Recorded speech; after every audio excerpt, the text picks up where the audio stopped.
அதிர்ச்சி செய்தி. தமிழகத்தின் அரசு போக்குவரத்து கழகம் மற்றும் மின்சார வாரியம் போன்ற பல துறைகள் கடுமையான இழப்புகளை சந்தித்து கடனில் தத்தளிப்பதாக மத்திய தணிக்கைத் துறையான CAG அறிக்கையில் கூறப்பட்டுள்ளது.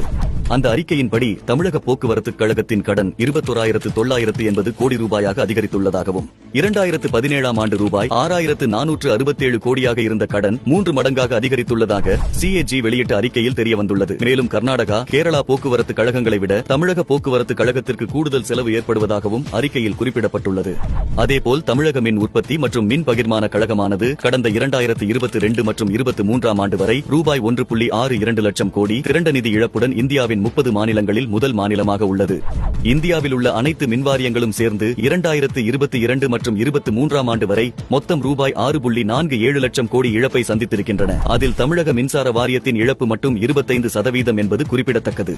இந்த இரு துறைகள் மட்டுமின்றி தமிழக அரசின் உள்ளாட்சித்துறை உட்பட பல துறைகளில் முறைகேடுகள் நடந்துள்ளது CAG அறிக்கை மூலம் தெரியவந்துள்ளது. ஸ்டாலின் தலைமையிலான திமுக ஆட்சியில் ஒவ்வொரு துறையும் லஞ்சம், ஊழல், நிர்வாக திறனின்மை காரணமாக இழப்புகளை சந்தித்து வருகின்றன. இது தொடருமேயானால் அந்த கடன் சுமை கட்டண உயர்வாக மக்கள் மீதே விழும் என்பது வேதனையான உண்மை.